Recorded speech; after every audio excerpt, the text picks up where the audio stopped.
गोदान भाग 4। होरी को रात भर नींद नहीं आई। नीम के पेड़ तले अपनी बांस की खाट पर पड़ा बार बार तारों की ओर देखता था। गाय के लिए एक नाद गारनी है। बैलों से अलग उसकी नाद रहे तो अच्छा। अभी तो रात को बाहर ही रहेगी, लेकिन चौमासे में उसके लिए कोई दूसरी जगह ठीक करनी होगी। बाहर लोग नज़र लगा देते हैं। कभी कभी तो ऐसा टोना टोटका कर देते हैं कि गाय का दूध ही सूख जाता है। थन में हाथ ही नहीं लगाने देती, लात मारती है। नहीं, बाहर बांधना ठीक नहीं है। और बाहर नाद भी कौन गाने देगा। कारिंदा साहब नज़र के लिए मुंह फुलाएंगे। छोटी छोटी बात के लिए राय साहब के पास फरियाद ले जाना भी उचित नहीं। और कारिंदे के सामने मेरी सुनता कौन है। उनसे कुछ पूछूं तो कारिंदा दुश्मन हो जाए। जल में रहकर मगर से बैर करना लड़कपन है। भीतर ही बांधूंगा। आंगन है तो छोटा सा, लेकिन एक मड़ैया डाल देने से काम चल जाएगा। अभी पहला ही बयान है। 5 सेर से कम क्या दूध देगी। सेर भर तो गोबर को ही चाहिए। रुपया दूध देखकर कैसी ललचाती रहती है। अब पिए जितना चाहे। कभी कभी 2-4 सेर मालिकों को दे आया करूँगा। कारिंदा साहब की पूजा भी करनी ही होगी और भोला के रुपये भी दे देना चाहिए। सगाई के ढकोसले में उसे क्यों डालो। जो आदमी अपने ऊपर इतना विश्वास करे, उससे दगा करना नीचता है। 80 रुपये की गाय मेरे विश्वास पर दे दी। नहीं, यहाँ तो कोई 1 पैसे को नहीं पतियाता। सन में क्या कुछ न मिलेगा। अगर 25 रुपये भी दे दूँ तो भोला को ढाढ़स हो जाए। धनिया से नाहक बता दिया। चुपके से गाय लेकर बांध देता तो चकरा जाती। लगती पूछने किसकी गाय है, कहाँ से ले आए हो, खूब दिख करके तब बताता। लेकिन जब पेट में बात पचे भी, कभी 2-4 पैसे ऊपर से आ जाते हैं, उनको भी तो नहीं छिपा सकता। और यह अच्छा भी है। उसे घर की चिंता रहती है। अगर उसे मालूम हो जाए कि इनके पास भी पैसे रहते हैं तो फिर नखरे बघाड़ने लगे। गोबर जरा आलसी है। नहीं, मैं गऊ की ऐसी सेवा करता कि जैसी चाहिए। आलसी वालसी कुछ नहीं है। इस उम्र में कौन आलसी नहीं होता। मैं भी दादा के सामने मटर गश्ती ही किया करता था। बेचारे पहर रात से कुट्टी काटने लगते। कभी द्वार पर झाड़ू लगाते, कभी खेत में खाद फेंकते। मैं परा सोता रहता था। कभी जगा देते तो मैं बिगड़ जाता और घर छोड़कर भाग जाने की धमकी देता था। लड़के जब अपने माँ बाप के सामने भी जिंदगी का थोड़ा सा सुख न भोगेंगे तो फिर जब अपने सिर पर गई तो क्या भोगेंगे। दादा के मरते ही क्या मैंने घर नहीं संभाल लिया। सारा गांव यही कहता था कि होरी घर बर्बाद कर देगा, लेकिन सिर पर बोझ पड़ते ही मैंने ऐसा चोला बदला कि लोग देखते रह गए। शोभा और हीरा अलग ही हो गए। नहीं, आज इस घर की और ही बात होती। 3 हल एक साथ चलते, अब तीनों अलग अलग चलते हैं। बस समय का फेर है। धनिया का क्या दोष है। बेचारी जब से घर में आई कभी तो आराम से न बैठी। डोली से उतरते ही सारा काम सिर पर उठा लिया। अम्मा को पान की तरह फेरती रहती थी। जिसने घर के पीछे अपने को मिटा दिया, देवरानियों से काम करने को कहती थी तो क्या बुरा करती थी। आखिर उसे भी तो कुछ आराम मिलना चाहिए। लेकिन भाग्य में आराम लिखा होता तब तो मिलता। तब देवरों के लिए मरती थी, अब अपने बच्चों के लिए मरती है। वह इतनी सीधी गमखोर निश्चल ना होती तो आज शोभा और हीरा जो मूछों पर ताव दिए फिरते हैं, कहीं भीख मांगते होते। आदमी कितना स्वार्थी हो जाता है। जिसके लिए लड़ो वही जान का दुश्मन हो जाता है। होरी ने फिर पूर्व की ओर देखा। शायद भिनसार हो रहा है। गोबर काहे को जागने लगा। नहीं, कह के ही तो सोया था कि मैं अंधेरे में ही चला जाऊंगा। जाकर नाद तो गाड़ दूं, लेकिन नहीं, जब तक गाय द्वार पर ना आ जाए नाद गाड़ना ठीक नहीं। कहीं भोला बदल गए या किसी कारण से गाय ना दी तो सारा गांव तालियां पीटने लगेगा। चले थे गाय लेने। पट्टे ने इतनी फुर्ती से नाद गाड़ दी मानो इसी की कसर थी। भोला है तो अपने घर का मालिक, लेकिन जब लड़के सयाने हो गए तो बाप की कौन चलती। कामता और जंगी अकड़ जाए तो क्या भोला अपने मन से गाय मुझे दे देंगे। कभी नहीं। सहसा गोबर चौंक कर उठ बैठा और आंखें मलता हुआ बोला, अरे यह तो भोर हो गई। तुमने नाद गाड़ दी दादा। होरी गोबर के सुगठित शरीर और चौड़ी छाती की ओर गर्व से देखकर और मन में यह सोचते हुए कि कहीं इससे गोरस मिलता तो कैसा पट्ठा हो जाता, बोला, नहीं अभी नहीं गाड़ी। सोचा कहीं न मिले तो नाहक भद्द हो। गोबर ने त्योरी चढ़ाकर कहा, मिलेगी क्यों नहीं। उनके मन में कोई चोर बैठ जाए, चोर बैठे या डाकू, गाय तो उन्हें देनी ही पड़ेगी। गोबर ने और कुछ न कहा, लाठी कंधे पर रखी और चल दिया। होरी उसे जाते हुए देखा, अपना कलेजा ठंडा करता रहा। अब लड़के की सगाई में देर न करनी चाहिए। 17वां लग गया, मगर कैसे करें, कहीं पैसे के भी दर्शन हो।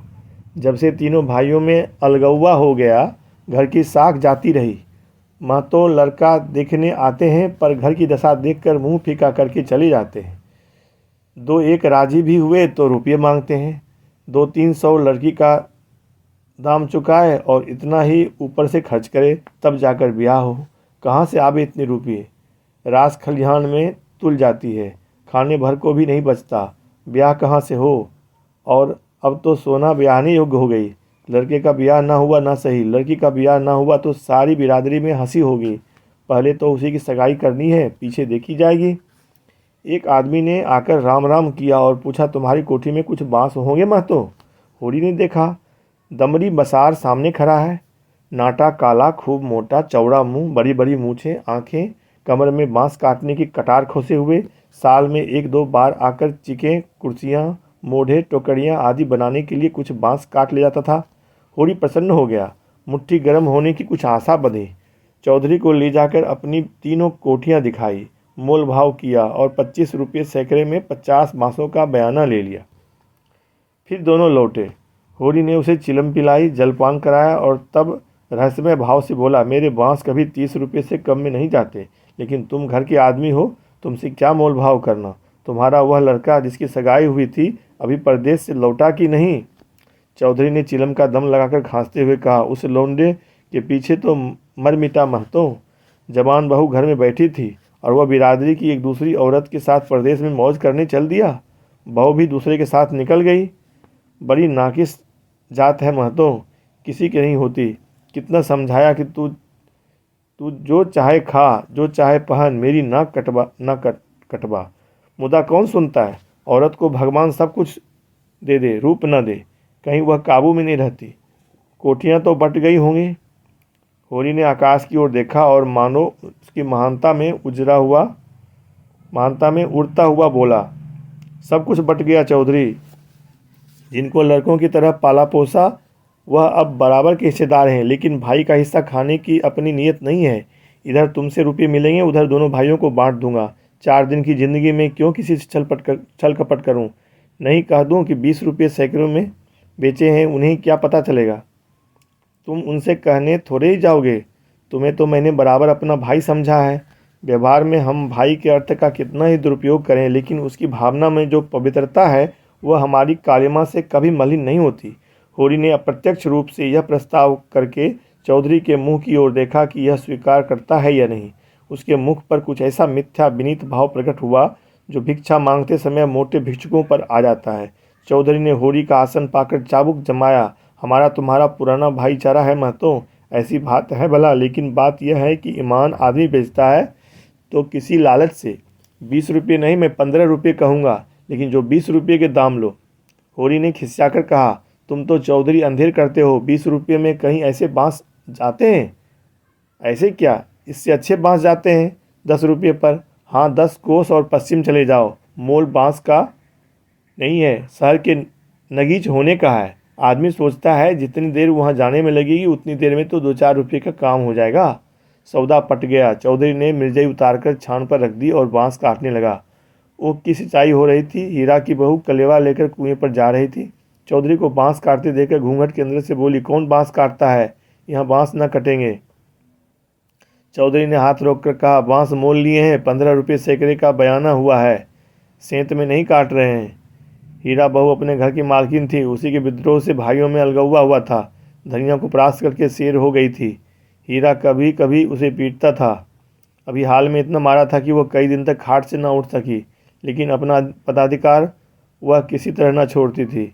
हीरा क्रोध में उसे मारता था, लेकिन चलता था उसी के इशारों पर, उस घोड़े की भांति जो कभी कभी स्वामी को लात मारकर भी उसी आसन के नीचे चलता है।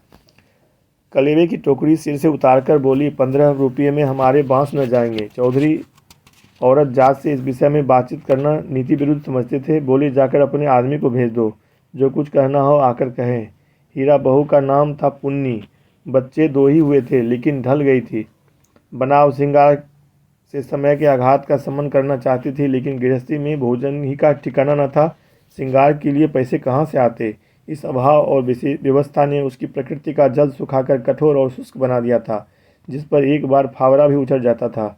समीप आकर चौधरी का हाथ पकड़ने की चेष्टा करती हुई बोली, आदमी को क्यों भेज दूँ? जो कुछ कहना है मुझसे कहो ना, मैंने कह दिया मेरे बाँस न कटेंगे। चौधरी हाथ छुड़ाता था और पुन्नी बार बार पकड़ लेती थी। 1 मिनट तक यही हाथापाई होती रही। अंत में चौधरी ने उसे जोर से पीछे धकेल दिया। पुन्नी धक्का खाकर गिर पड़ी, मगर फिर संभली और पाँव से तल्ली निकालकर चौधरी के सिर, मुंह, पीठ पर अंधाधुंध जमाने लगी। बसोर होकर उसे धकेल दिया। उसका यह अपमान मारती जाती थी और रोती भी जाती थी। चौधरी उसे धक्का देकर नारी जाति पर बल का प्रयोग करके गच्चा खा चुका था। खड़े खड़े मार खाने के सिवा इस संकट से बचने की उसके पास और कोई दवा न थी। पुन्नी का रोना सुनकर होरी भी दौड़ा हुआ आया। पुन्नी ने उसे देखकर और जोर से चिल्लाना शुरू कर दिया। होरी ने समझा चौधरी ने पुनिया को मारा है। खून ने जोश मारा और अलगौजे का ऊंचा बांध तोड़ता हुआ सब कुछ अपने अंदर समेटने के लिए बाहर निकल पड़ा। चौधरी को जोर से एक लात जमाकर बोला, अब तुम अपना भला चाहते हो चौधरी, तो यहाँ से चले जाओ, नहीं तुम्हारी लाश उठेगी। तुम अपने को समझा क्या है? तुम्हारी इतनी मलाल कि मेरी बहू पर हाथ उठाओ। चौधरी कसमें खा खाकर अपनी सफाई देने लगा। तलियों की चोट में उसकी अपराधी आत्मा मौन थी। यह लात उसे निरपराध मिली और उसके फूले हुए गाल आंसुओं से भीग गए। उसने तो बहू को छुआ भी नहीं। क्या वह इतना गंवार है कि महतों के घर की औरतों पर हाथ उठाएगा? होरी ने अविश्वास करके कहा, आंखों में धूल मत झोंको चौधरी, तुमने कुछ कहा नहीं तो बहू झूठ मूठ रोती है। रुपये की गर्मी है तो वह निकाल दी जाएगी। अलग है तो क्या हुआ, है तो एक खून। कोई तिरछी आंख से देखे तो आंख निकाल लें। पुन्नी चंडी बनी हुई थी। गला फाड़ फाड़ कर बोली, तूने मुझे धक्का देकर गिरा नहीं दिया? खा जा अपने बेटे की कसम। हीरा को भी खबर मिली कि चौधरी और पुनिया में लड़ाई हो रही है। चौधरी ने पुनिया को धक्का दिया। पुनिया ने उसे तलियों से पीटा। उसने पूर्व वहीं छोड़ा और औंगी लिए घटनास्थल की ओर चला। गांव में अपने क्रोध के लिए वह प्रसिद्ध था।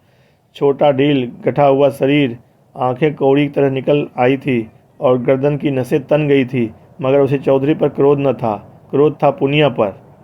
वह क्यों चौधरी से लड़ी? क्यों उसकी इज्जत मिट्टी में मिला दी? मसोर से लड़ने झगड़ने का उसे क्या प्रयोजन था? उसे जाकर हीरा से समाचार कह देना चाहिए था। हीरा जैसा उचित समझता करता, वह उससे लड़ने क्यों गई? उसका बस होता तो पुनिया को पर्दे में रखता। पुनिया किसी बड़े से मुंह खोलकर बातें करे, यह उसे असह्य था। वह खुद जितना उदंड था, पुनिया को उतना ही शांत रखना चाहता था। जब भैया ने 15 रुपये में सौदा कर लिया तो वह बीच में कूदने वाली कौन है? आते ही उसने पुन्नी का हाथ पकड़ लिया और घसीटता हुआ अलग से ले जाकर लगा लाते जमाने, हरामजादी, तू हमारी नाक कटाने पर लगी हुई है? तू छोटे मोटे आदमियों से लड़ती फिरती है? किसकी पगड़ी नीची होती है बता? एक लात और जमा कर। अब तो हम वहाँ कलेब की बाट देख रहे हैं, तू यहाँ लड़ाई ठाने बैठी है? इतनी बेशर्मी! आँख का पानी ऐसा गिर गया, खोद कर गाड़ दूंगा। पुन्नी हाय हाय करती जाती थी और कोसती जाती थी, तेरी मिट्टी उठे, तुझे हैजा हो जाए, तुझे मरी आए, देवी मैया तुझे लील जाए, तुझे इन्फ्लुएंजा हो जाए, भगवान करे तू कोढ़ी हो जाए, हाथ पांव कट कर गिरें। और गालियाँ तो हीरा खरा खरा सुनता रहा, लेकिन यह पिछली गाली उसे लग गई। हैजा मरी आदि में विशेष कष्ट न था। इधर बीमार पड़े उधर विदा हो गए, लेकिन कोढ़, यह घिनौनी मौत और उससे भी घिनौना जीवन। वह तिलमिला उठा, दांत पीसता हुआ फिर पुनिया पर झपटा और झोंटे पकड़कर फिर उसका सिर जमीन पर रगड़ता हुआ बोला, हाथ पांव कट कर गिर जाएंगे तो मैं तुझे लेकर चाटूंगा? तू ही मेरे बाल बच्चों को पालेगी? तू ही इतनी बड़ी गृहस्थी चलाएगी? तो दूसरा भतार करके किनारी खड़ी हो जाएगी। चौधरी को पुनिया की इस दुर्गति पर दया आ गई। हीरा को उदारतापूर्वक समझाने लगा, हीरा महतो, अब जाने दो, बहुत हुआ। क्या हुआ? बहू ने मुझे मारा, मैं तो छोटा नहीं हो गया। धन्य भाग कि भगवान ने यह दिन तो दिखाया। हीरा ने चौधरी को डांटा, तुम चुप रहो चौधरी, नहीं मेरे क्रोध में पड़ जाओगे तो बुरा होगा। औरत जात इसी तरह बकती है, आज को तुमसे लड़ गई, कल को दूसरों से लड़ जाएगी। तुम भले मानुस हो, हंसकर टाल गए, दूसरा तो बर्दाश्त न करेगा। कहीं उसने भी हाथ छोड़ दिया तो कितनी आबरू रह जाएगी बताओ। इस ख्याल ने उसके क्रोध को फिर भड़काया। लपका था कि होरी ने दौड़कर पकड़ लिया। और उसे पीछे हटाते हुए बोला, अरे हो तो गया, देख लो दुनिया ने कि बड़े बहादुर हो, देख तो लिया दुनिया ने कि बड़े बहादुर हो, अब क्या उसे पी जाओगे। हीरा अब भी बड़े भाई का आदर करता था, सीधे सीधे न लड़ता था, चाहता तो एक झटके में अपना हाथ छुड़ा लेता, लेकिन इतनी बेअदबी न कर सका। चौधरी की ओर देख कर बोला, अब खड़े क्या ताकते हो, जाकर अपने बाँस काटो। मैंने सही कर दिया, 15 रुपये सैकड़े में तय है।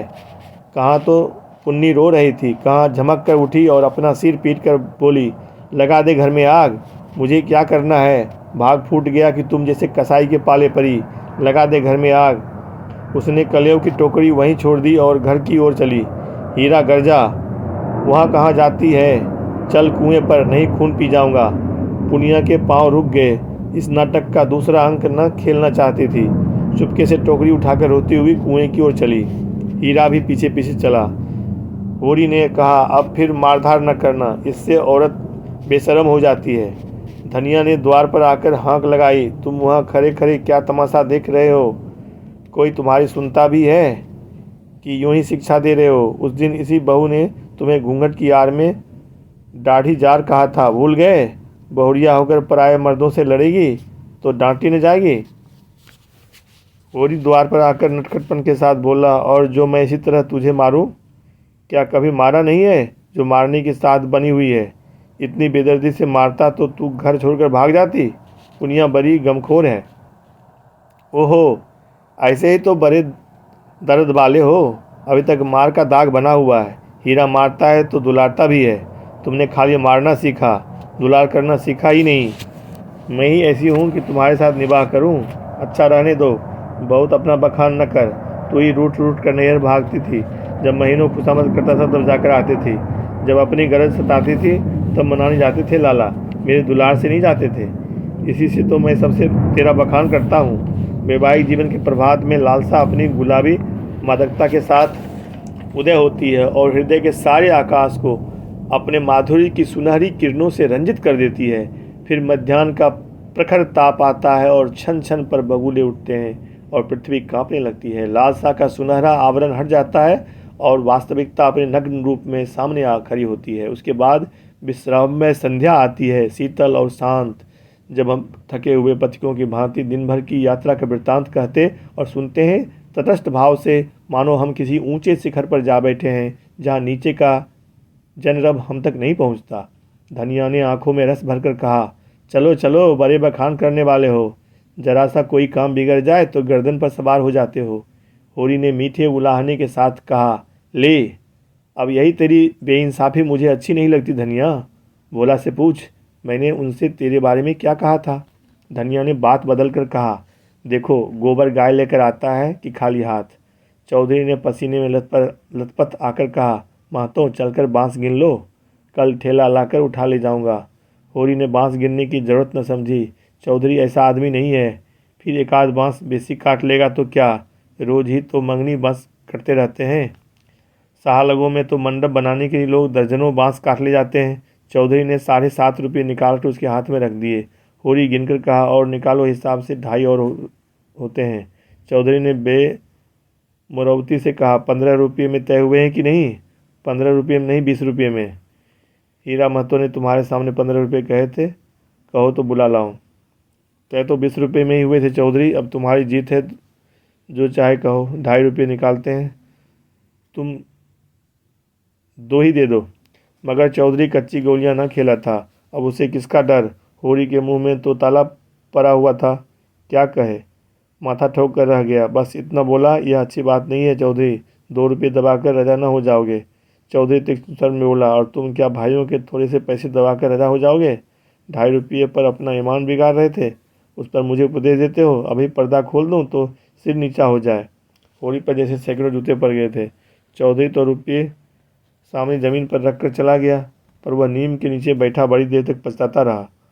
वह कितना लोभी और स्वार्थी है, इसका उसे आज पता चला। चौधरी ने 2.5 रुपये दे दिए होते तो वह खुशी से कितना फूल उठता, अपनी चालाकी को सराहता कि बैठे बैठाई 2.5 रुपये मिल गए।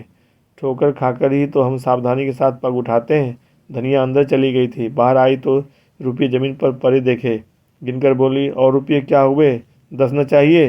होरी ने लंबा मुंह बनाकर कहा, हीरा ने 15 रुपये में दे दिए, तो मैं क्या करता? हीरा 5 रुपये में दे दे, हम नहीं देते इन दामों में। वहाँ मारपीट हो रही थी, मैं बीच में क्या बोलता? होरी ने अपनी पराजय अपने मन में ही डाल ली, जैसे कोई चोरी से आम तोड़ने के लिए पेड़ पर चढ़े और गिर पड़ने पर धूल झाड़ता हुआ उठ खड़ा हो कि कोई देख न ले। जीत कर आप अपनी धोखेबाजियों की डींग मार सकते हैं, जीत में सब कुछ माफ है, हार की लज्जा तो पी जाने की ही वस्तु है। धनिया पत्ती को फटकारने लगी, ऐसे सुअवसर उसे बहुत कम मिलते थे। होरी उससे चतुर था, पर आज बाजी धनिया के हाथ में थी। हाथ मटकाकर बोली, क्यों न हो, भाई ने 15 रुपये कह दिए तो तुम कैसे टोकते? अरे राम राम, लाडले भाई का दिल छोटा हो जाता कि नहीं? फिर जब इतना बड़ा अनर्थ हो रहा था कि लाडली बहू के गले पर छुरी चल रही थी, तो भला तुम कैसे बोलते? उस वक़्त कोई तुम्हारा सर्वस्व लूट लेता तो भी तुम्हें सुध न होती। होरी चुपचाप सुनता रहा, मिनका तक नहीं। झुंझलाहट हुई, क्रोध आया, खून खौला, आंख चली, दांत पीसे, लेकिन बोला नहीं। चुपके से कुदाल उठाई और उख गोड़ने चला। धनिया ने कुदाल छीनकर कहा, क्या अभी सवेरा है जो उख गोड़ने चले? सूरज देवता माथे पर आ गए, नहाने धोने जाओ, रोटी तैयार है। होरी ने घुन्नाकर कहा, मुझे भूख नहीं है। धनिया ने जले पर नून छिड़का, कहा, काहे की भूख लगेगी? भाई ने बड़े बड़े लड्डू खिला दिए ना, भगवान ऐसे सपूत भाई सबको दे। होरी बिगड़ा, क्रोध अब रस्सियां तुरा रहा था। तू आज मार खाने पर लगी हुई है। धनिया ने नकली विनय का नाटक करके कहा, क्या करूं? तुम दुलार ही इतना करते हो कि मेरा सिर फिर गया है। तू घर में रहने देगी कि नहीं? घर तुम्हारा मालिक तुम, मैं भला कौन होती हूँ तुम्हें घर से निकालने वाली? होरी आज धनिया से किसी तरह पेश नहीं पा सकता, उसकी अकल जैसे कुंद हो गई। इन व्यंग बानों के रोकने के लिए उसके पास कोई ढाल नहीं है। धीरे से कुदाल रख दी और गमछा लेकर नहाने चला गया। लौटा कोई आध घंटे में, मगर गोबर अभी तक न आया था। अकेले कैसे भोजन करे? लौंडा वहाँ जाकर सो रहा। भोला भी वह मदमाती छोकरी नहीं है झुनिया। भोला की वह मदमाती छोकरी नहीं है झुनिया, उसके साथ हंसी दिल्लगी कर रहा होगा। कल भी तो उसके पीछे लगा हुआ था। नहीं गाय दी तो लौट कर क्यों नहीं आया? क्या वहाँ दही देगा? धनिया ने कहा, अब खरे क्या हो, गोबर सांझ को आएगा। होरी ने और कुछ न कहा, कहीं धनिया फिर न कुछ कह बैठे। भोजन करके नीम की छाँव में लेट रहा। रूपा रोती हुई आई, नंगे बदन, एक लंगोटी लगाए, झबरे बाल इधर उधर बिखरे हुए होरी की छाती पर लौट गई। उसकी बड़ी बहन सोना कहती है, गाय आएगी तो उसका गोबर मैं पाथूंगी।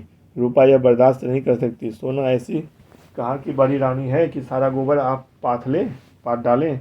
रूपा उससे किस बात में कम है? सोना रोटी पकाती है तो क्या रूपा बर्तन नहीं धोती? सोना पानी लाती है तो क्या रूपा कुएं पर रस्सी नहीं ले जाती? सोना तो कलसा भरकर इखलाती चली आती है, रस्सी समेट कर रूपा ही लाती है। गोबर दोनों साथ पाती है। सोना खेत गोड़ने जाती है तो क्या रूपा बकरी चराने नहीं जाती? फिर सोना क्यों अकेली गोबर पाथेगी? अन्याय रूपा कैसे सहे?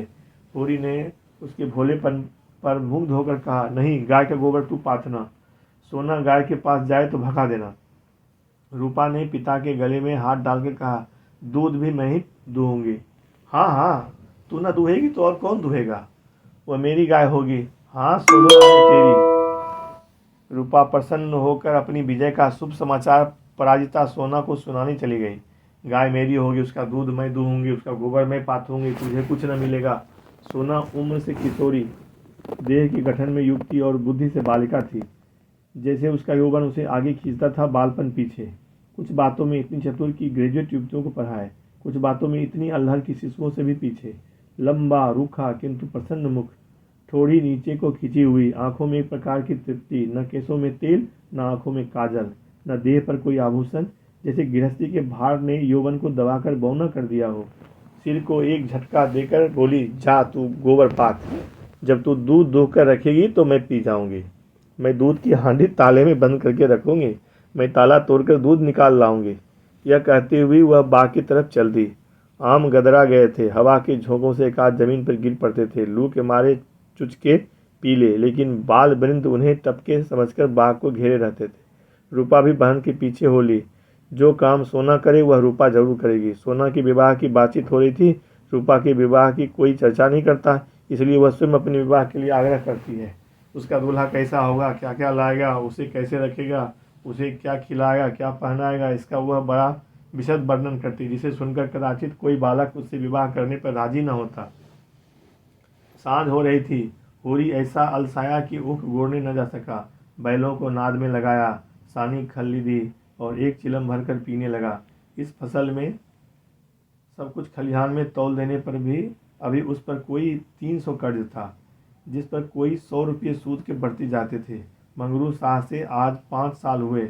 बैल के लिए 8 रुपये लिए थे, उसमें 60 दे चुका था, पर वह 60 रुपये ज्यों के त्यों बने हुए थे। दातादीन पंडित से 30 रुपये लेकर आलू बोए थे। आलू तो चोर खोद कर ले गए और उस 30 के इन 3 वर्षों में 100 हो गए। दुलारी विधवा सहुआइन थी जो गांव में नून तेल तंबाकू की दुकान रखे हुए थी। बंटवारे के समय उससे 40 रुपये लेकर भाइयों को देना पड़ा था। उसके भी लगभग 100 रुपये हो गए थे, लेकिन आने रुपये का ब्याज था। लगान के भी अभी 25 रुपये बाकी पड़े हुए थे और दशहरे के दिन शगुन के रुपयों का भी कोई प्रबंध करना था। बांसों के रुपये बड़े अच्छे समय पर मिल गए। शगुन की समस्या हल हो जाएगी, लेकिन कौन जाने, यहाँ तो ढेला भी हाथ में आ जाए तो गांव में शोर मच जाता है और लेनदार चारों तरफ से नोचने लगते हैं।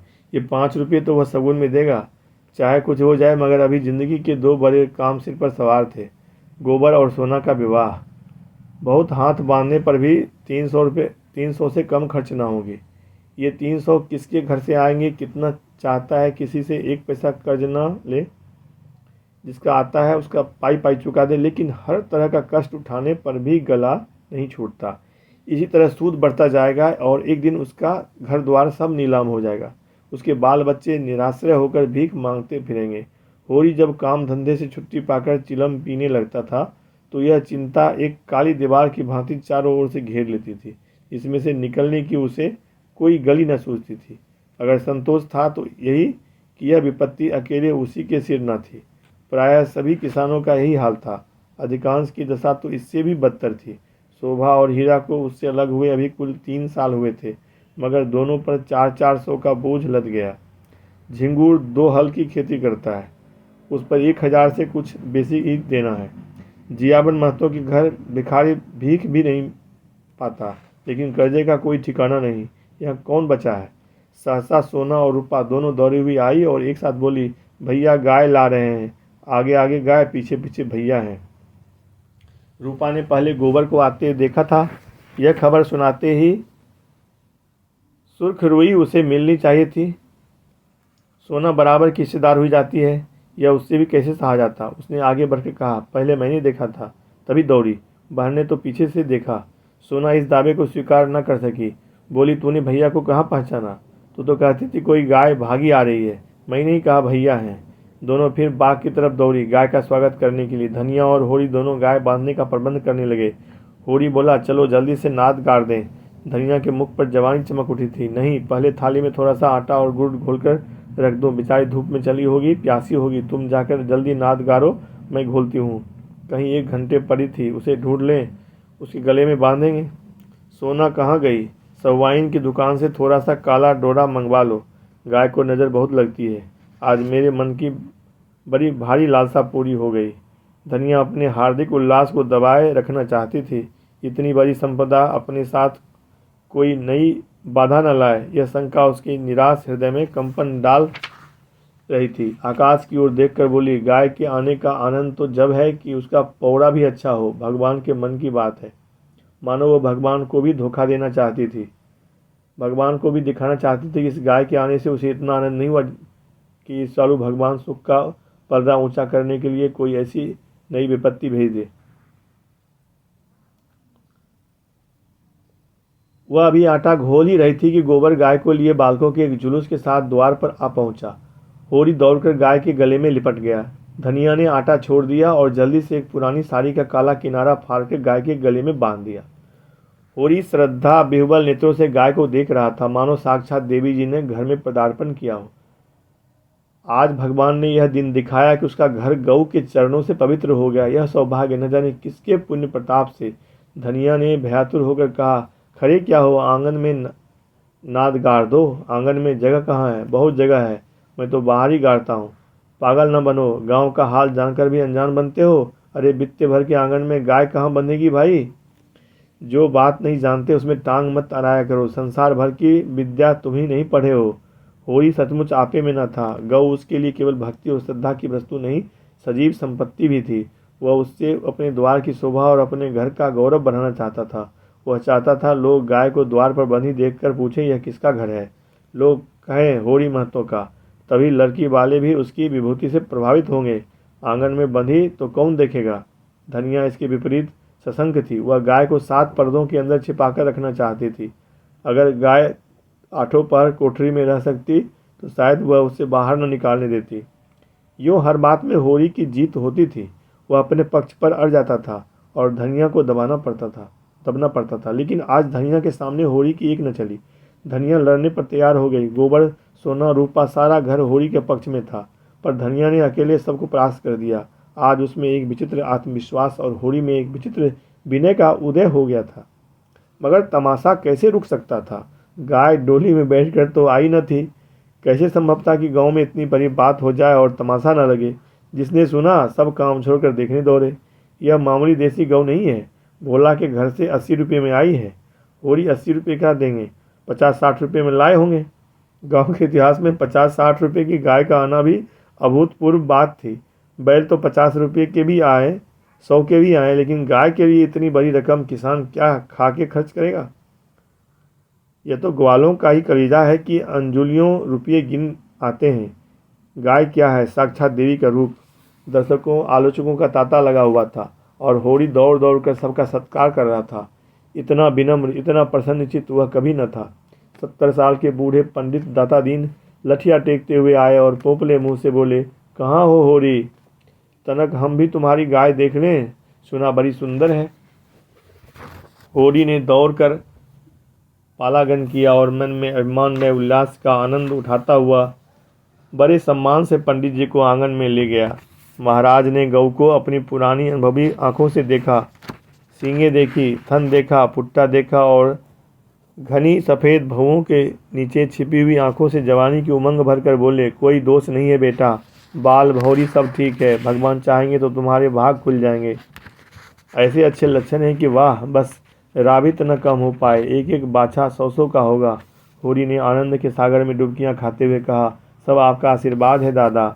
दाता दीन ने सुरती की पीक थूकते हुए कहा, मेरा आशीर्वाद नहीं बेटा, भगवान की दया है, यह सब प्रभु की दया है। रुपये नगद दिए?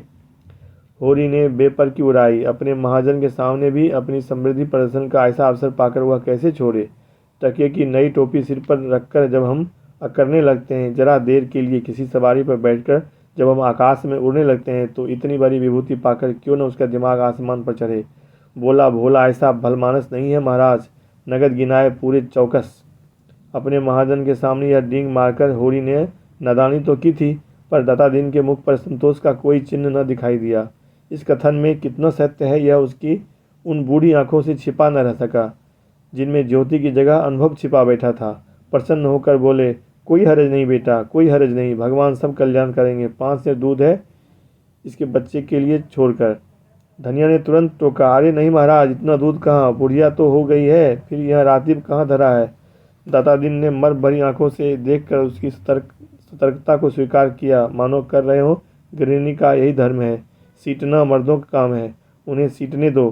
फिर रहस्यमय भरे स्वर में बोले, बाहर ना बांधना, इतना कह ही देते हैं। धनिया ने पति की ओर विजयी आंखों से देखा, मानो कह रही हो, लो अब तो मानोगे।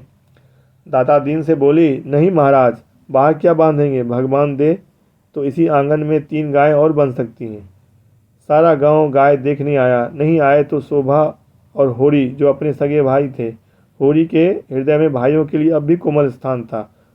वह दोनों आकर देख लेते और प्रसन्न हो जाते तो उसकी मनोकामना पूरी हो जाती। सांझ हो गई, दोनों पुर लेकर लौट आए। इसी द्वार से निकले पर पूछा कुछ नहीं। होरी ने डरते डरते धनिया से कहा, न शोभा या न हीरा, सुना न होगा। धनिया बोली, तो यहाँ कौन उन्हें बुलाने जाता है। तो बात को समझती नहीं, लड़ने को तैयार रहती है। भगवान ने जब यह दिन दिखाया तो हमें सिर झुकाकर चलना चाहिए। आदमी को अपने सगों के मुंह से अपनी भलाई बुराई सुनने की जितनी लालसा होती है, बाहर वालों के मुंह से नहीं होती। फिर अपने भाई लाख बुरे हों तो अपने भाई ही हैं, तो अपने भाई ही। अपने हिस्से बकरे के लिए सभी लड़ते हैं, पर इससे खून थोड़े ही बढ़ जाता है। दोनों को बुलाकर दिखा देना चाहिए। नहीं कहेंगे गाय लाए, हमसे कहा तक नहीं। धनिया ने नाक सिकोड़ कर कहा, मैंने तुमसे 100 बार 1000 बार कह दिया है कि मेरे मुंह पर भाइयों का बखान न किया करो। उनका नाम सुनकर मेरी देह में आग लग जाती है। सारे गांव ने सुना। क्या उन्होंने न सुना होगा? कुछ इतनी दूर भी तो नहीं रहते। सारा गांव देखने आया। उन्हीं के पाँव में मेहंदी लगी हुई थी। मगर आए कैसे? जलन हो रही होगी, किसके घर गाय आ गई, छाती फटी जाती होगी। दिया बत्ती का समय आ गया था। धनिया ने जाकर देखा तो बोतल में मिट्टी का तेल न था। बोतल उठाकर तेल लाने चली गई। पैसे होते तो रूपा को भेजती। उधार लाना था। कुछ मुंह देखी कहेगी, कुछ लल्लो चप्पो करेगी, तभी तो तेल उधार मिलेगा। होरी ने रूपा को बुलाकर प्यार से गोद में बैठाया और कहा, जरा जाकर देख, हीरा काका आ गए हैं कि नहीं। शोभा काका को भी देखती आना। कहना दादा ने तुम्हें बुलाया है। ना आए हाथ पकड़ के खींच लाना। रूपा ठुनक कर बोली, छोटी काकी मुझे डांटती है। काकी के पास क्या करने जाएगी? फिर शोभा की बहू तो तुझे प्यार करती है। शोभा काका मुझे चिढ़ाते हैं, कहते हैं मैं ना कहूँगी। क्या कहते हैं बताओ? चिढ़ाते हैं। क्या कहकर चिढ़ाते हैं? कहते हैं तेरे लिए मूस पकड़ कर रखा है, जो ले जा भून कर खा ले। होरी के अंतरस्थल में गुदगुदी हुई। तो कहती नहीं, पहले तुम खा लो, मैं खाऊंगी। अम्मा मने करती है, कहती है उन लोगों के घर न जाया करो। तो अम्मा की बेटी है कि दादा की? रूपा ने उसकी गली हाथ डालकर कहा, अम्मा की, और हंसने लगी। तो फिर मेरी गोदी से उतर जा। आज मैं तुझे अपनी थाली में न खिलाऊंगा। घर में एक फूल की थाली थी। होरी उसी थाली में खाता था। थाली में खाने का गौरव पाने के लिए रूपा होरी के साथ खाती थी। इस गौरव का परित्याग कैसे करे? हुक्म कर बोली, अच्छा तुम्हारी। तो फिर मेरा कहना मानेगी कि अम्मा का? तुम्हारा। तो जाकर हीरा और शोभा को खींच ला। और जो अम्मा बिगड़े तो अम्मा से कहने कौन जाएगा? रूपा कूदती हुई हीरा के घर चली गई। द्वेष का माया जाल बड़ी बड़ी मछलियों को ही फंसाता है। छोटी मछलियां या तो उसे फंसती ही नहीं है या तुरंत निकल जाती हैं। उनके लिए घातक जाल क्रीड़ा की वस्तु है, भय की नहीं। भाइयों से होरी की बोलचाल बंद थी, पर रूपा दोनों घरों में आती जाती थी। बच्चों से क्या बैर, लेकिन रूपा घर से निकली ही थी कि धनिया तेल लिए मिल गई। उसने पूछा, सांझ की बेला कहाँ जाती है, चल घर। रूपा माँ को प्रसन्न करने के प्रलोभन को न रोक सकी। धनिया ने डांटा, चल घर, किसी को बुलाने नहीं जाना है। रूपा का हाथ पकड़े हुए वह घर लाई और होरी से बोली, मैंने तुझे 1000 बार कह दिया है, मेरे लड़कों को किसी के घर न भेजा करो। किसी ने कुछ कर करा दिया तो तुम्हें लेकर चाटोगे।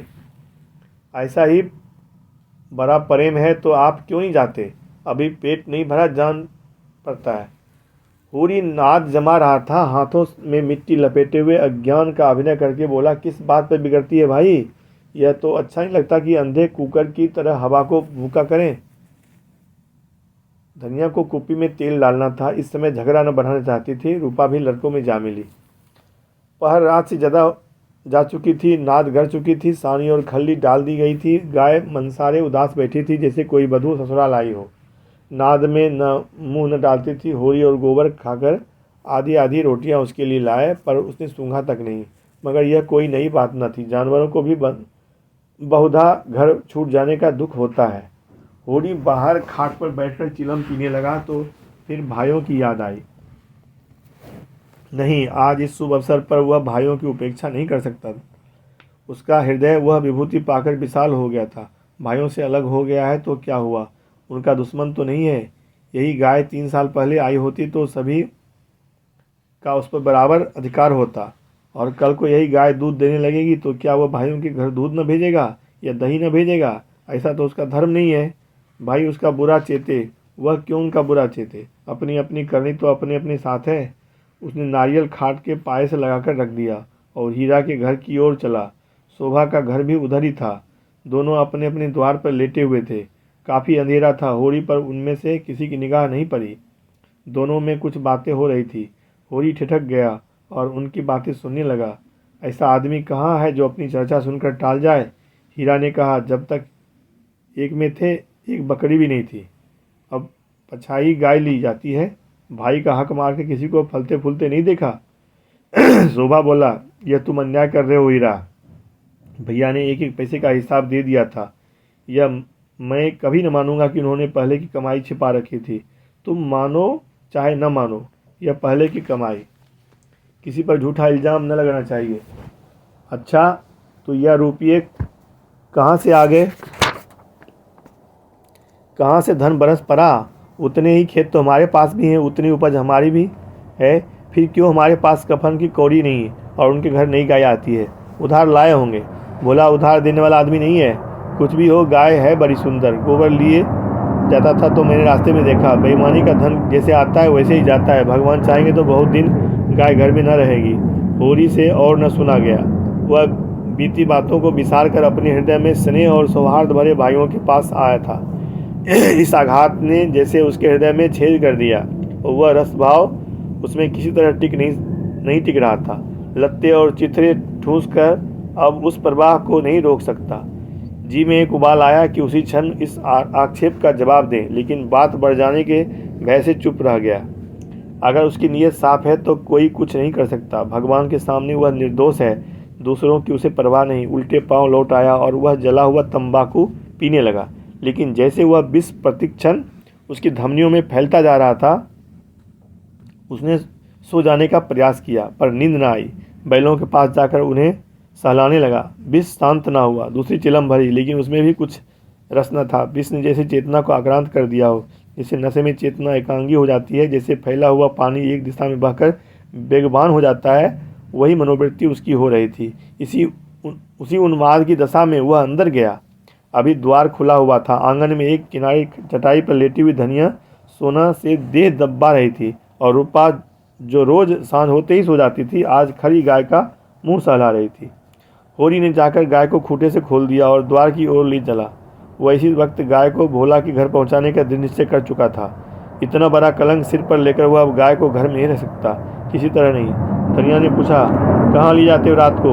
होरी ने एक पर बढ़ाकर कहा, ले जाता हूँ भोला के घर, लौटा दूंगा। धनिया को विस्मय हुआ। उठकर सामने आ गई और बोली, लौटा क्यों दोगे? लौटाने के लिए लाए थे? हाँ, इसके लौटा देने में ही कुशल है। क्यों, बात क्या है? इतने अरमान से लाए, अब लौटाने जा रहे हो? क्या भोला रुपये मांगते हैं? नहीं, भोला यहाँ कब आया? तो फिर क्या बात हुई? क्या करोगी पूछकर? धनिया ने लपक कर पगहिया उसके हाथ से छीन ली। उसकी चपल बुद्धि ने जैसे उड़ती हुई चिड़ियाँ पकड़ ली। बोली, तुम्हें भाइयों का डर हो तो जाकर उसके पैरों पर गिरो। मैं किसी से नहीं डरती। अगर हमारी बढ़ती देखकर किसी की छाती फटती है तो फट जाए, मुझे परवाह नहीं है। होरी ने विनीत स्वर में कहा, धीरे धीरे बोल महारानी, कोई सुने तो कहे यह सब इतनी रात गए लड़ रहे हैं। मैं अपने कानों से क्या सुनाया हूँ, तू क्या जाने। यहाँ चर्चा हो रही है कि मैंने अलग होते समय रुपये दबा लिए थे और भाइयों को धोखा दिया था। यही रुपये अब निकल रहे हैं। हीरा कहता होगा। सारा गांव कह रहा है, हीरा को क्यों बदनाम करूं? सारा गांव नहीं कह रहा, अकेला हीरा कह रहा है। मैं अभी अभी जाकर पूछती हूँ ना कि तुम्हारे बाप कितने रुपये छोड़कर मरे थे। दाढ़ी जारों के पीछे हम बर्बाद हो गए, सारी जिंदगी मिट्टी में मिला दी, पाल पोस कर संडा किया, और अब हम बेईमान हैं। मैं कह देता हूँ, अगर गाय घर के बाहर निकली तो अनर्थ हो जाएगा। रख लिए हमने रुपये, दबा लिए, बीच खेत दबा दिए। डंके की चोट कहती हूँ, मैंने हंडे भर असरफियाँ छिपा ली। हीरा और शोभा संसार को जो करना हो कर ले, क्योंकि न रुपये रख देंगे रुपये रख लें। दो दो सन्नों का ब्याह नहीं किया, गौना नहीं किया। होरी सिर पिटा गया। धनिया ने उसके हाथ से पगैया छीन ली और गाय को खूंटे से बांधकर द्वार की ओर चली। होरी ने उसे पकड़ना चाहा, पर वह बाहर जा चुकी थी। वहीं सिर थाम कर बैठ गया। बाहर उसे पकड़ने की चेष्टा करके वह कोई नाटक नहीं दिखाना चाहता था। धनिया के क्रोध को वह खूब जानता था। बिगड़ती है तो चंडी बन जाती है, मारो काटो सुनेगी नहीं। लेकिन हीरा भी तो एक ही गुस्सेवर है, कहीं हाथ चला दे तो परलय ही हो जाए। नहीं, हीरा इतना मूर्ख नहीं है। मैंने कहाँ से कहाँ यह आग लगा दी। उसे अपने आप पर क्रोध आने लगा। बात मन में रख लेता तो क्यों यह टंटा खड़ा होता। सासा धनिया का कर्कश स्वर कान में आया। हीरा की गरज भी सुनाई पड़ी। फिर पुन्नी की पैनी पीक की कानों में चुभी। सासा उसे गोबर की याद आई। बाहर लपक कर उसकी खाट देखी। गोबर वहाँ न था। गजब हो गया, गोबर भी वहाँ पहुँच गया। अब कुशल नहीं, उसका नया खून है, न जाने क्या कर बैठे। लेकिन होरी वहाँ कैसे जाए? हीरा कहेगा, आप तो बोलते नहीं। जाकर इस डायन को लड़ने के लिए भेज दिया। कोलाहल प्रतिक्षण प्रचंड होता जाता है। सारे गांव में जाग पड़ गई। मालूम होता था कहीं आग लग गई है और लोग खाट से उठ बुझाने दौड़े जा रहे हैं। इतनी देर तक तो वह जब्त किए बैठा रहा, फिर न रह गया। धनिया पर क्रोध आया। वह क्यों चढ़कर लड़ने गई? अपने घर में आदमी न जाने किसको क्या क्या कहता है। अब तक कोई मुंह पर बात न कहे, यही समझना चाहिए कि उसने कुछ नहीं कहा। होरी की कृषक प्रकृति झगड़ने से भागती थी। 4 बातें सुनकर गम खा जाना इससे कहीं अच्छा है कि आपस में तनाजा हो। कहीं मारपीट हो जाए तो थाना पुलिस हो, बंधे बंधे फिरो, सबकी चिरौरी करो, अदालत की धूल फाँको, खेती बाड़ी जहन्नुम में मिल जाए। उसका हीरा पर कोई बस न था, मगर धनिया को तो वह ज़बरदस्ती खींच ला सकता है। बहुत होगा, गालियाँ दे देगी, 1-2 दिन रूठी रहेगी, थाना पुलिस की नौबत तो ना आएगी। जाकर हीरा के द्वार पर सबसे दूर दीवार की आड़ में खड़ा हो गया। एक सेनापति की भांति मैदान में आने के पहले परिस्थिति को अच्छी तरह समझ लेना चाहता था। अगर अपनी जीत हो रही है तो बोलने की कोई ज़रूरत नहीं है, हार हो रही है तो तुरंत कूद पड़ेगा। देखा तो ठाकुर जो गांव के करता धरता थे सभी पहुंचे हुए। धनिया का पल्ला हल्का हो रहा था। उसकी उग्रता जनमत को उसके विरुद्ध किए देती थी। वह रणनीति में कुशल न थी, क्रोध में ऐसी जली कटी सुना रही थी कि लोगों की सहानुभूति से दूर होती जा रही थी। वह गरज रही थी, तू हमें देखकर क्यों जलता है? हमें देखकर क्यों तेरी छाती फटती है? पाल पोस कर जवान कर दिया है, यह उसका इनाम है। हमने न पाला होता तो आज कहीं भीख मांगते होते, रूह की छाँव भी न मिलती। होरी को ये शब्द जरूर से ज़्यादा कठोर जान पड़े। भाइयों का पालना पोसना तो उसका धर्म था, उनके हिस्से की जायदाद तो उनके हाथ में थी, कैसे न पालता पोसता, दुनिया में कहीं मुंह दिखाने लायक रहता। हीरा ने जवाब दिया, हम किसी का कुछ नहीं जानते। तेरे घर में कुत्तों की तरह एक टुकड़ा खाते थे और दिन भर काम करते थे, जाना ही नहीं कि लड़कपन और जवानी कैसी होती है। दिन दिन भर सूखा गोबर बीना करते थे, उस पर भी तू बिना 10 गाली दिए रोटी न देती थी। तेरी जैसी राक्षसिन के हाथ में पड़कर जिंदगी तलक हो गई। धनिया और भी तेज हुई, जवान संभाल, नहीं जीभ खींच लूँगी। राक्षसिन तेरी औरत होगी, तू है किस फेर में, मूड़ी काटे टुकरखोर नमक हराम। दाता दीन ने टोका, इतना कटु वचन क्यों कहती है धनिया? नारी का धर्म है कि गम खाए, वह तो उज्जड है, क्यों उसके मुंह लगती है? लाला पटेश्वरी पटवारी ने उसका समर्थन किया। बात का जवाब है गाली नहीं, तूने लड़कपन में उसे पाला पोसा, लेकिन यह क्यों भूल जाती है कि उसकी जायदाद तेरे हाथ में थी? धनिया ने समझा, सबके सब मिलकर मुझे नीचा दिखाना चाहते हैं। चौमुख लड़ाई लड़ने के लिए तैयार हो गई। अच्छा रहने दो लाला, मैं सबको पहचानती हूँ, इस गांव में रहते 20 साल हो गए, एक एक की नस पहचानती हूँ। मैं गाली दे रही हूँ, वह फूल बरसा रहा है क्यों? दुलारी सवाइन ने आग पर घी डाला, बाकी बड़ी गाल दराज औरत है भाई, मर्द के मुंह लगती है। वही जैसा ही मर्द है कि इसका निबाह होता है, दूसरा मर्द होता तो एक दिन न पड़ती। अगर हीरा इस समय जरा नरम होता तो उसकी जीत हो जाती, लेकिन ये गालियाँ सुनकर आपे से बाहर हो गया। औरों को अपने पक्ष में देखकर वह कुछ शेर हो रहा था। गला फाड़ कर बोला, चली जा मेरे द्वार से, नहीं जूतों से बात करूँगा, जूता पकड़कर उखाड़ लूँगा। गाली देती है डाइन, बेटे घमंड हो गया है। खून पासा पलट गया, होरी का खून खौल उठा, बारूद में जैसे चिंगारी पड़ गई। आगे आकर बोला, अच्छा बस अब चुप हो जाओ हीरा, अब नहीं सुना जाता। मैं इस औरत को क्या कहूँ? जब मेरी पीठ में धूल लगती है तो इसी के कारण, न जाने क्यों इसे चुप नहीं रहा जाता। चारों ओर से हीरा पर बौछार पड़ने लगी। दाता दीन ने निर्लज कहा, पटेश्वरी ने गुंडा बनाया, झिंगुरी सिंह ने शैतान की उपाधि दी, दुलारी सहुआइन ने कपूत कहा। एक उदंड शब्द ने धनिया का पल्ला हल्का कर दिया, दूसरे उग्र शब्द ने हीरा को गच्चे में डाल दिया। उस पर होरी के संयत वाक्य ने रही सही कसर भी पूरी कर दी। हीरा संभल गया, सारा गांव उसके विरुद्ध हो गया। अब चुप रहने में ही उसकी कुशल है, क्रोध के नशे में भी इतना होश उसका बाकी था। धनिया का कलेजा दूना हो गया। होरी से बोली, सुन लो कान खोल के, भाइयों के लिए मरते रहते हो, ये भाई हैं, ऐसे भाई का मुंह न देखे, यह मुझे जूतों से मारेगा, खिला पिला। होरी ने डांटा, फिर क्यों बकबक करने लगी तू? घर क्यों नहीं जाती? धनिया जमीन पर बैठ गई और आर्त स्वर में बोली, अब तो इसके जूते खा के जाऊंगी, जरा इसकी मर्दूमी देख लूं, कहाँ है गोबर, अब किस दिन काम आएगा? तू देख रहा है बेटा, तेरी माँ को जूते मारे जा रहे हैं। यूँ बिलाप करके उसने अपने क्रोध के साथ होरी के क्रोध को भी क्रियाशील बना डाला। आग को फूंक फूंक कर उसमें ज्वाला पैदा कर दी। हीरा पराजित सा पीछे हट गया। पुन्नी उसका हाथ पकड़कर घर की ओर खींच रही थी। सहसा धनिया ने सिहनी की भांति झपट कर हीरा को इतने जोर से धक्का दिया कि वह धम से गिर पड़ा और बोली, कहाँ जाता है? जूते मार, मार जूते, देखूं तेरी मर्दूमी। होरी ने दौड़कर उसका हाथ पकड़ लिया और घसीटता हुआ घर ले चला।